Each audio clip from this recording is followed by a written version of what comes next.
Conor Benn broke his silence to put out a tweet yesterday, once again protesting his innocence. His rival, Mr. Chris Eubank Jr., is not too impressed by the tweet, as you can see from the sleeping emojis. It's going to troll in Conor Benn there. I guess because Conor Benn keeps on protesting his innocence, but hasn't provided any evidence for his innocence so far. I guess the inference is it's just the same old, same old. What's the point putting out a statement without giving us any evidence, right? You're going to say that you're innocent, show us something. In any event, I'm going to read out his statement. He said, I want to start by saying this has been a very difficult time, not just for me, but my family and my team. I couldn't have gone through this without the love and support of those closest to me and my supporters who have stood by me. I am forever grateful. My team and I have worked extremely hard over the past 7 years to make me the fighter I am today. We have never cut corners or cheated the grind in any way. We believe in work ethic, determination, and pure heart to achieve what we have set out to accomplish. It's been really hard for me to accept that people think that I would do what I was accused of, but what I've come to realize is people rush to judgment without knowing the facts, especially people in the boxing community, and most disappointingly, even those that know me. Although I've kept away from social media, I'm aware of those who have thrown dirt on my name. I'll forgive, but I won't forget. Tony Sims had a clean gym for 26 years. I respect the gym. No one is bigger than the gym. Hard work and dedication is what we stand for. We don't condone cheating or cutting corners. I'm thankful to my dad, who has been with me through this whole period, and I'm glad this nightmare is coming to an end for the sake of our combined mental health. Never did we think we'd go through something like this, but they say the hardest fight is life and the adversity it brings. I want to make up for lost time and not let another moment go to waste.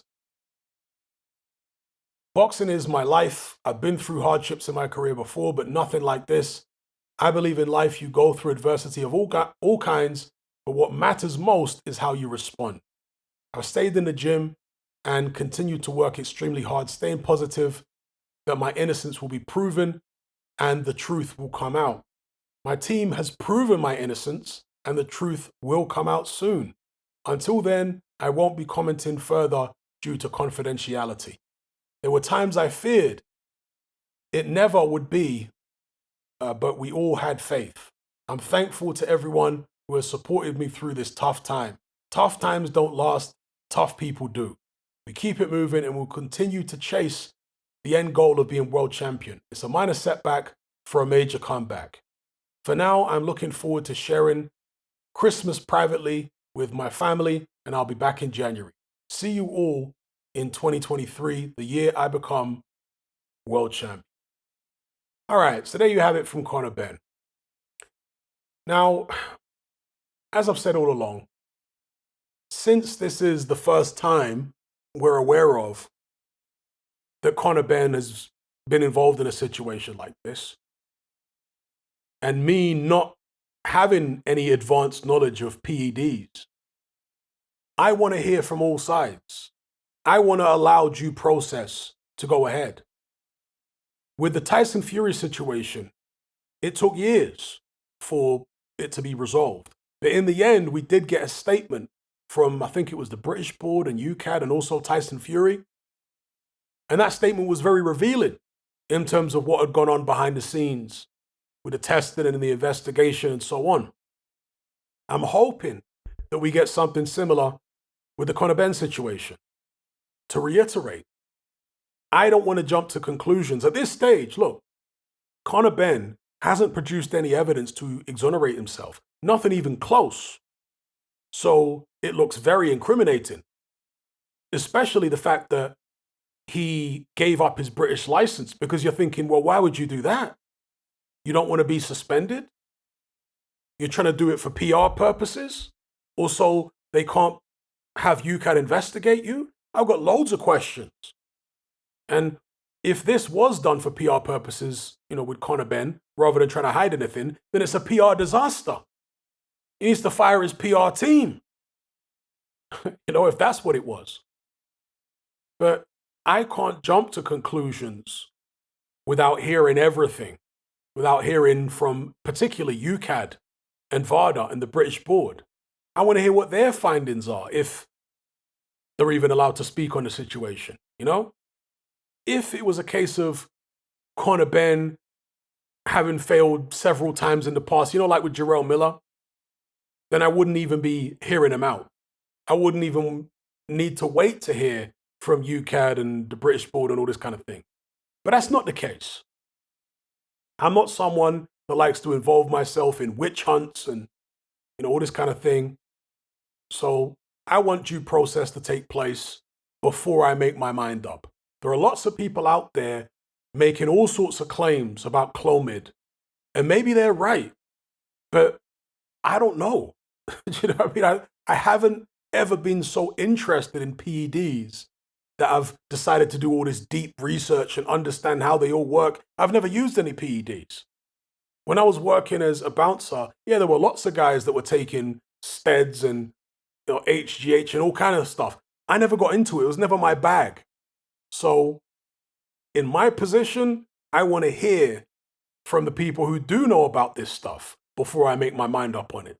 If I had to bet right now, based on what we've heard so far, I would imagine that Conor Benn's probably not going to come out with anything that will satisfactorily exonerate him, at least in the eyes of the public. That he probably won't come out with something where everyone's going to say, oh, fair enough. Yeah, that makes sense. The way it looks right now, he probably won't come out with that. But again, I do believe in due process. I understand the psychology of crowds, the psychology of the mob.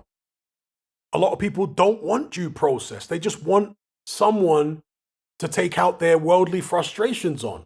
And when a fighter is tested positive for something, particularly a fighter who is in a position of privilege because of his dad's name, some people see that as an easy target. Now look, I've got no soft spot for Conor Benn. There's certain things he's done as a person which really turn me against him, to be honest with you. But in the context of boxing, I want to be fair. That's what my channel is all about. No fighter is below praise and no fighter is above criticism.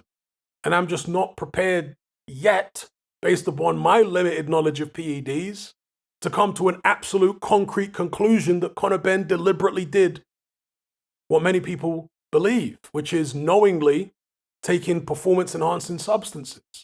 You may be right, those of you who are throwing him under the bus. Maybe it's because some of you, and I know this is the case, some of you do have far more knowledge about PEDs than me. Some of you have taken some of these substances. Some of you are in the bodybuilding community and you understand about Clomid and all this kind of thing. And you all come in from a position of knowledge. I'm not coming from that position, okay? But I know that there's a lot of other people who are not coming from that position that just want a witch hunt. And I don't want to be like that. I don't want to be one of these people who, with the limited information we've got, just wants to condemn someone without knowing. I need to know more. It doesn't look good. Let me reiterate again. It does not look good with Conor Benn right now. Keeps promising this and that, hasn't delivered anything. Did the interview with the press. We were being told by Eddie Hearn and whatever that we're going to get this, that, and the other, and we've got nothing. Just some inferences that, oh, well, you can get it from eggs and blah, blah, blah, but you'd need to eat, 30 eggs a day or something? I mean, this isn't a good look. Who's going to believe that Conor Benn's eating 30 eggs a day? So if they're going to come up with an explanation, it needs to be something better than that. Eddie Hearn, the slick talker, has been talking about Conor Benn possibly receiving a ban from the WBC. Now, this seems like misdirection from Eddie Hearn. And again, from a PR perspective, this is a bad look. The WBC are not quite completely irrelevant, but almost irrelevant in this situation. Yes, the first test that Conor Benn failed was under the WBC clean boxing program.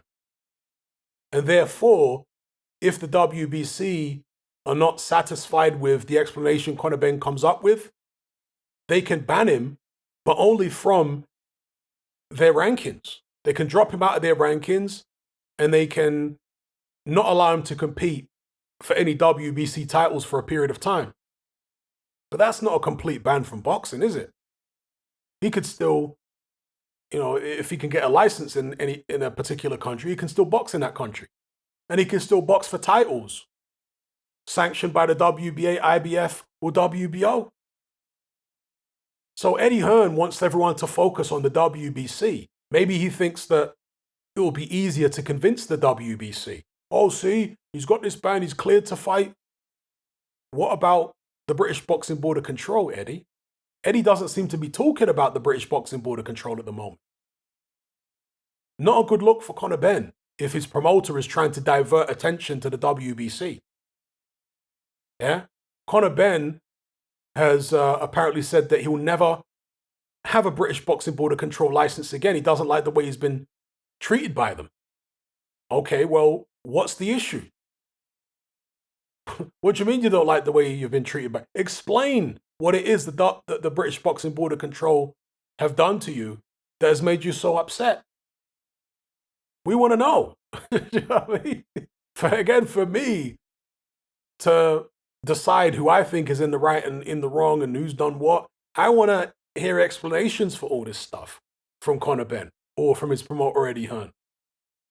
Yeah? I'm not interested in all the WBC. That's a distraction for the WBC. No, we need to know what's going on with the British board.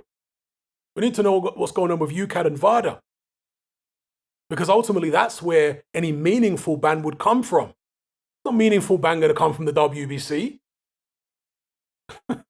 So all I would say is don't let Eddie Hearn distract you with all that. Making out as though whatever the WBC resolution is, that's the ultimate resolution. No, it's not. The ultimate resolution will be with the British board, UCAD, and VADA. So I'll leave it there. Let me know what you guys think in the comment section below. If you're tired of the biased narratives and mass censorship on mainstream platforms, and you want to be part of a community of critical thinkers who love free speech just as much as you do, then come and join me on Patreon and access my weekly no-holds-barred, censorship-free podcast where we lift the lid on a wide variety of controversial topics. It's not mainstream friendly, it's not politically correct, but that's the whole point. We dare to stand as a beacon of reason against an army of insanity. Just head on over to my Patreon page and select the tier called Hatman Hot Topics. You'll gain access to a minimum of 2 hours of exclusive content every single week, including podcasts, videos, interviews, live stream Q&As, as well as my popular Confessions of a Nightclub Bouncer series. Not to mention a vast back catalogue of hundreds of hours of previous episodes. You can listen via the Patreon app with the option to download in high-quality MP3. We've also got an Element group where you can come and chat and hang out with myself and other members. Unlike Discord, it has full end-to-end encryption, is decentralized, and is 100% censorship-free. You can also send voice notes as well as much larger audio and video files than you can on Discord.